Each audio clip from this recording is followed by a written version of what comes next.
melanjutkan kisah Keris Naga Sastra Prabu Inten untuk sobat semua. Selamat menikmati. Salam bahagia dan sejahtera untuk Anda keluarga. Salam budaya.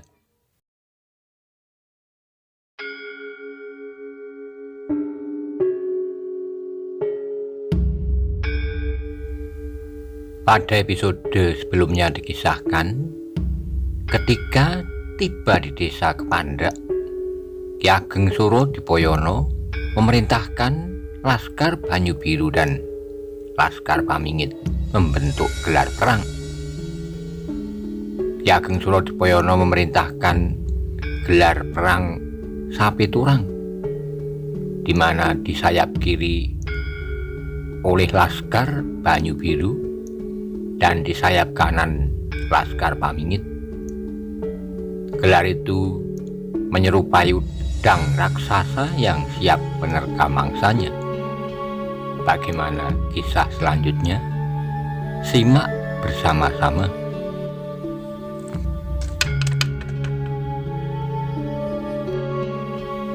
Di pusat gelar yang justru tidak terlalu banyak, tampaklah beberapa bagian Laskar Pamingit dan dua orang yang berdiri lepas dari gelar. Masing-masing Ki Ageng Suro Dipoyono dan Titis Anganten. Dang Maesa Jenar dan Kebu Kanigoro berada di muka Laskar Banyu Biru. Sapit sebelah kiri di bawah pimpinan Aryo Saloka. Di hadapan mereka berjajar rapi di tepi desa Kepandak orang-orang dari golongan hitam. Mereka pun agaknya telah mengerahkan segenap laskar mereka. Mereka sama sekali tidak membentuk gelar apapun, karena itu mereka dapat menyerang kemana saja mereka inginkan. Tetapi ketika orang-orang dari golongan hitam itu melihat gelar lawannya, mau tidak mau mereka pun harus menyesuaikan diri mereka, melawan bagian-bagian yang terberat dengan orang-orang yang terkuat. Ketika di timur cahaya matahari sudah semakin terang, sebelum bola api itu muncul di wajah-wajah langit, kedua laskar itu pun telah berhadapan dalam kesiagaan tempur. Jarak mereka sudah tidak begitu jauh lagi, sehingga mereka dapat melihat dengan jelas siapakah yang berada di pihak masing-masing. Di muka barisan laskar golongan hitam berdiri beberapa orang pemimpin mereka yang dengan tertawa-tawa menanti kedatangan lawan. Mereka itu adalah Pasingsingan dengan jubah abu-abunya, Simorodro yang kali ini lengkap dengan kulit harimau hitamnya, namun ia tidak mengenakan topeng, Nagoposo, Naga dari Nusa Kambangan, Suro Sarunggi dari Rawapening, yang menyimpan dendam tiada taranya atas kematian muridnya, sepasang uling dari Rawapening, dan hantu dari Gunung Cireme Bugel Kaliki. Ada Laskar Banyu Biru serta, tanya Bugel Kaliki kepada Pasingsingan.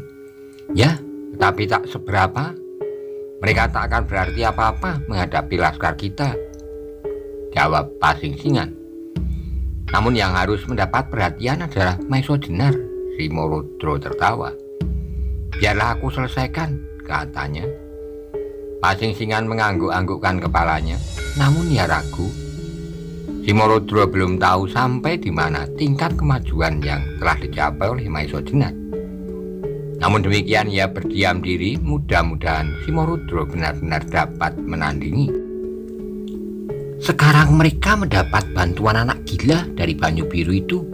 Sungguh suatu perbuatan yang tak dapat aku mengerti. Kenapa Aryo Saloka tidak saja merebut tempatnya kembali? Kenapa justru ia membantu Pamingit? Tanya Suro Sarunggi. Ya benar-benar gila, jawab Pasingsingan. Sedang perhitungan kita memang terlalu cepat, 1 hari saja. Kalau kita tunda serangan kita dengan 1 hari, keadaannya akan lain. Laskar Banyu Biru dan Pamingit pasti sudah bertempur. Tapi bagaimanapun juga tak ada bedanya. Kita pasti akan melawan kedua-duanya, sekarang atau besok. Bahkan keadilan Laskar Banyu Biru itu akan mempercepat penyelesaian. Naga mengangguk-angguk sambil berdesis, tepat seperti seekor naga. Siapakah yang harus dilawan dari mereka? Seperti kemarin dulu, jawab Pasigsingan. Suro Dipoyono, Titis Anganten, dan sekarang tambah satu lagi, Maiso Jenar. Tapi agaknya si Morudro ingin menyelesaikan. Tiba-tiba kening mereka berkerut ketika mereka melihat seorang yang dengan serta-merta menerobos masuk dalam laskar Pamingit. Seru Bugel Kaliki. Orang gila itu datang pula. Mereka menjadi terdiam, namun kehadiran satu orang di dalam barisan Pamingit itu benar-benar diperhitungkan. Demikianlah Ki Ageng Suro Dipoyono sendiri terkejut atas kehadiran seorang sahabat lamanya. Namun terbesitlah kegembiraan di hatinya dengan kehadiran orang ini. Sedikit banyak akan dapat mengubah keseimbangan laskar di kedua belah pihak. Karena itu dengan tersenyum, ia menyambut kedatangan orang itu dengan penuh gairah. Selamat datang, Danyang Gunung Kidul. Aku hampir terlambat, jawabnya. Agaknya orang Banyuwangi itu telah ada pula di sini. Titis Anganten tertawa. Kok terlalu malas, jawabnya. Aku yang berjarak ribuan tonggak telah datang lebih dahulu. Danyang Gunung Kidul itu, Ki Ageng Pandanalas, tertawa, sautnya.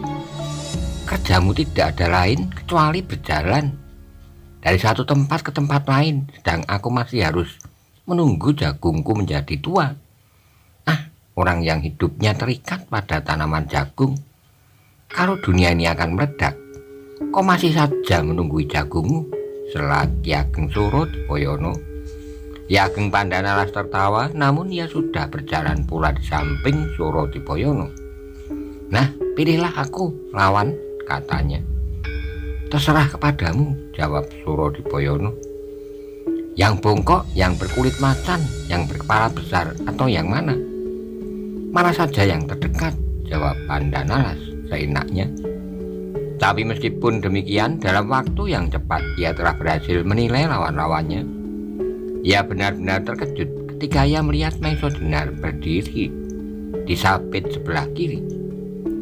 Namun ia agak tentram setelah dilihatnya Putut Karangjati yang bernama pula Kebo Kanigoro. Ia telah mengenalnya sebagai putra Ki Ageng Pengging.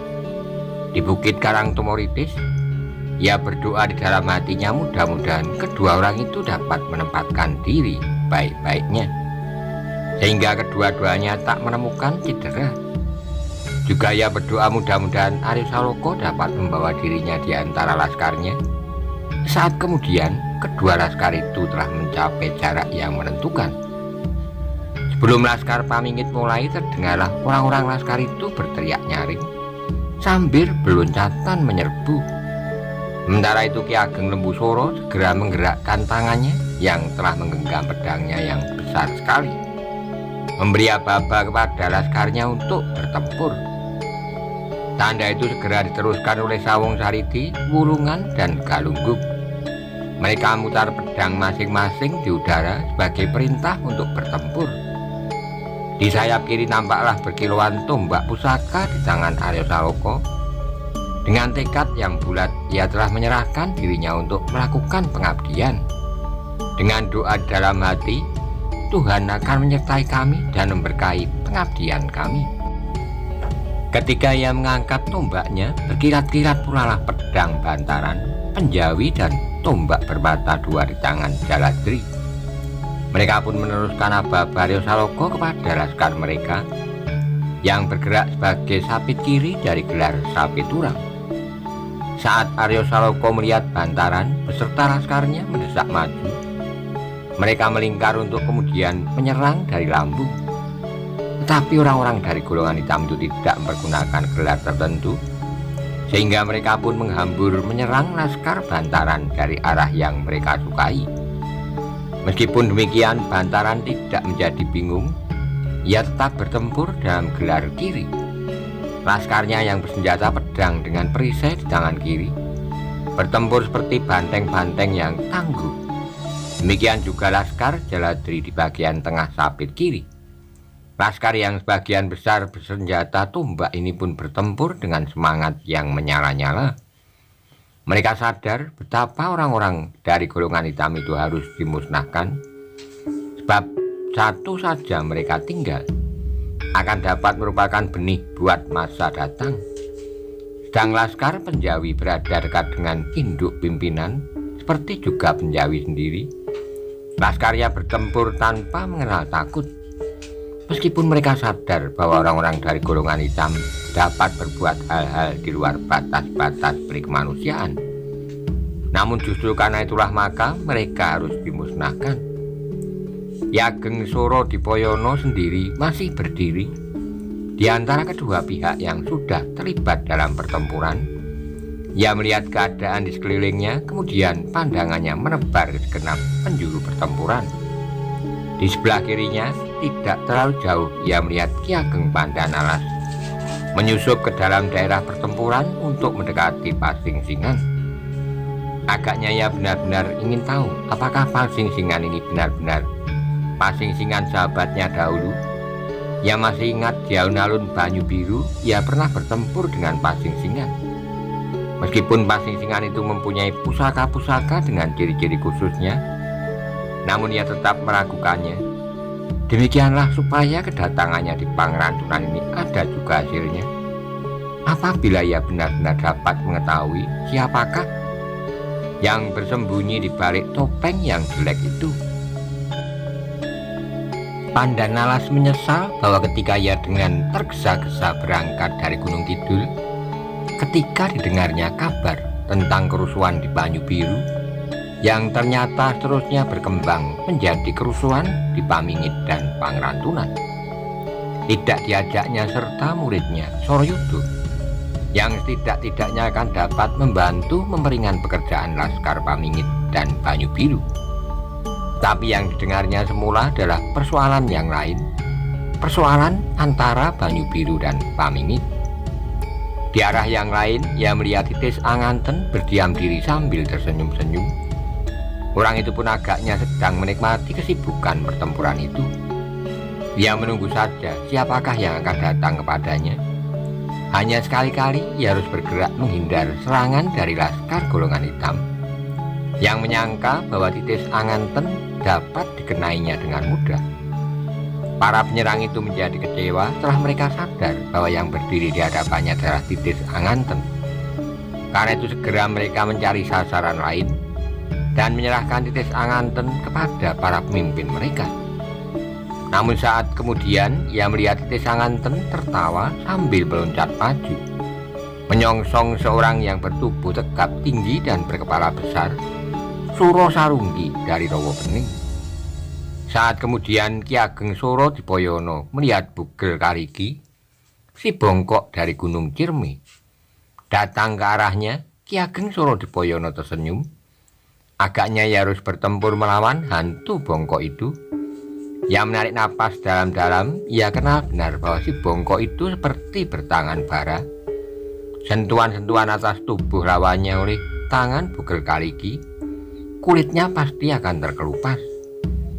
Namun Bugel Kariki itu pun sadar sentuhan tangan Ki Ageng Sorodipoyono dapat merontokkan isi dada dan dapat menghentikan peredaran darah. Bagian dari aji lebur seketi sungguh tak dapat diabaikan. Apalagi lebur seketi dalam wujud kasarnya akan luluhlah setiap sasaran yang dapat dikenainya. Sebelum Ki Ageng Sorodipoyono menyambut lawannya, ia mencoba untuk melihat sapit sebelah kiri. Dadanya berdesir ketika ia melihat Simorudro mengaum dengan dahsyatnya menerkam Maesa Jenar. Apalagi ketika melihat Maesa Jenar menyambutnya seorang diri, tidak dengan perlindungan laskarnya sama sekali. Namun ia tidak sempat berbuat sesuatu selain berdoa mudah-mudahan Maesa Jenar segera menempatkan dirinya dalam lingkaran laskarnya. Ia juga cemas akan nasib sahabat Maesa Jenar yang bernama Putut Karangjati. Bahkan ia dengan sengaja menempatkan diri di garis lintas naga dari Nusa Kambangan. Nogoposo benar-benar orang yang dapat berbuat seperti ular naga. Hampir seluruh tubuhnya dapat dipergunakannya untuk bertempur. Tetapi sesaat kemudian Bugel Kariki telah berdiri di hadapannya sambil tertawa wujud hantu itu berkata, "Selamat pagi Ki Ageng Suro Dipoyono yang sakti. Jangan kau perhatikan nasib orangmu yang bernama Maiso Jenar itu. Biarlah ia lumat di tangan harimau tua dari Rudoyo." Ki Ageng Suro Dipoyono mengerutkan keningnya. Ternyata Bugel Kaliki memperhatikannya dan mencoba mempengaruhi perhatiannya agar ia tidak dapat memusatkan pikirannya untuk melawan Bugel Kaliki. Karena itu ia tertawa sambil menjawab, "Ya bukan kadang, biarlah ia berusaha untuk menjaga dirinya sendiri." Mata si bongkok itu tiba-tiba menjadi sipit. Meskipun demikian ia berkata, "Bagus, agaknya kau tidak peduli pula atas anakmu yang bernama Lembu Soro. Dapatkah ia melawan Joko Soko dan cucumu Sawung Sariti yang harus bertahan melawan Wadas Gunung, murid Pasing Singan? Sedang cucumu yang satu lagi sedang terlibat oleh Aji Alas Kobar Lowo Ijo dari Mentao." Ki Ageng Suro Dipoyono sekali lagi memandang berkeliling. Daerah pertempuran itu sudah semakin ribut. Masing-masing berjuang dengan segenap tenaga yang ada. Terhadap Lembu Soro, Ki Ageng Suro Dipoyono tak perlu cemas. Ia tidak perlu khawatir bahwa Joko Soko akan dapat mengalahkan anaknya dengan mudah. Apalagi Lembu Soro berada dalam barisan pamingit yang penuh. Setelah Laskar Banyu Biru datang membantu, juga Sawung Sariti tak perlu dirisaukan. Wadas Gunung adalah murid Pasing Singan yang tidak banyak mendapat perhatian dari gurunya. Sebab segenap harapan ditumpahkan kepada Lowo Ijo terhadap Arya Saloka. Ia perlu menimbang-nimbang. Ia tahu bahwa Arya Saloka tidak-tidaknya memiliki ketangkasan dan ketangguhan sama dengan Sawung Sariti. Namun kali ini ia harus berhadapan dengan Lowo Ijo yang memiliki kesaktian lebih dahsyat dari Wadas Gunung. Tanpa dikendakinya sendiri, Ki Ageng Suro Dipoyono memperlihatkan sapit sebelah kiri dari gelar sapit urangnya. Ia bangga atas kesempurnaan gelar itu. Ia melihat di ujung Laskar Banyu Biru suatu lingkaran yang menganga dan menyerang orang-orang pamingit dengan dahsyatnya. Namun sayap kiri itu baginya sangat mencemaskan. Di sayap itu berkumpul tokoh-tokoh Nogoposo dan Simorudro bersama-sama dengan Lowo Ijo. Namun kali ini ia tidak banyak mempunyai waktu. Sebab sekali lagi ia mendengar Bugel Kaliki mendengus, "Hah? Kau ingin pergi ke sayap kirimu yang mulai rusak?" Ki Ageng Suro Dipoyono tersenyum. "Aku sedang menilai pertempuran. Agaknya keseimbangan dari kedua laskar itu telah berubah sama sekali. Apa katamu tentang Laskar Banyu Biru yang seperti topan melanda laskarmu?" Tiba-tiba Bugel Kaliki tertawa terbahak-bahak. Jawabnya, "Buat apa aku ributkan laskar yang sedang bertempur itu? Aku datang kemari seorang diri. Tak peduli apakah laskarmu atau laskar kawan-kawanmu yang akan binasa." "Dan kau sendiri?" tanya Ki Ageng Suro Dipoyono. "Aku sendiri akan dapat menjaga diriku. Aku dapat berbuat sekedakku," sahut Bugel Kaliki. "Lalu sekarang apa yang kau kendaki?" tanya Suro Dipoyono. "Rogo Sosro dan Sabu Inten. Berikan itu kepadaku. Nanti aku akan membantu laskarmu," jawab hantu bongkok itu. "Buat apa?" tanya Ki Ageng. Bugel Kaliki tertawa. Jawabnya, "Buat apa kau sembunyikan keris itu?" Ki Ageng Suro Dipoyono sama sekali tidak perlu memberikan keterangan. Sebab ia yakin bahwa kata-katanya akan dipercaya. Karena itu ia menjawab seenaknya. Mungkin suatu waktu perlu untuk melawan serangan seperti yang terjadi kali ini. Bugel Kaliki tiba-tiba menjadi tegang. "Kalau begitu kedua keris itu benar-benar masih kau simpan, apa kepentinganmu?" sahut Suro Dipoyono. "Aku akan mencoba mempertahankan diri.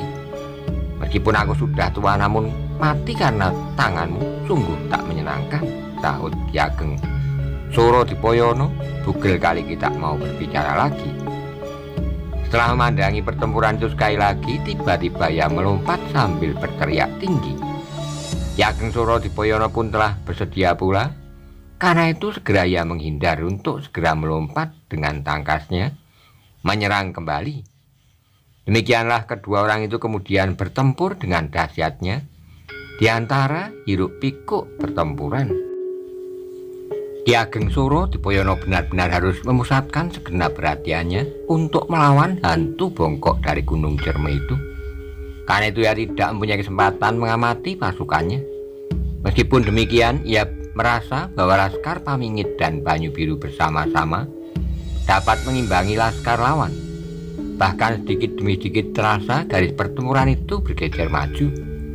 Bugel Kaliki itu meskipun punggungnya melengkung karena bongkoknya, namun gerakannya sangat berbahaya. Ia dapat meloncat-loncat dengan lincahnya, menerkam dan menghantam, bahkan kakinya pun tak kalah tangkasnya. Ia dapat berloncatan seperti kijang, namun sekali-kali menerkam seperti serigala. Tapi Ki Ageng Suro Dipoyono adalah seorang yang telah cukup makan pahit getirnya penghidupan. Dengan tak kalah lincahnya, ia meloncat menghindari setiap serangan yang kemudian dengan lincahnya pula ia menyerang lawannya kembali. Kedua tangannya bergerak dengan cepatnya seperti sayap seekor burung beranjangan. Dengan dahsyatnya kedua tangan orang tua itu mematuk-matuk ke pusat-pusat simpul saraf. Inilah yang mengerikan sekali. Tubuh lawannya tersentuh jarinya, akan bekulah seluruh daging-daging sarafnya.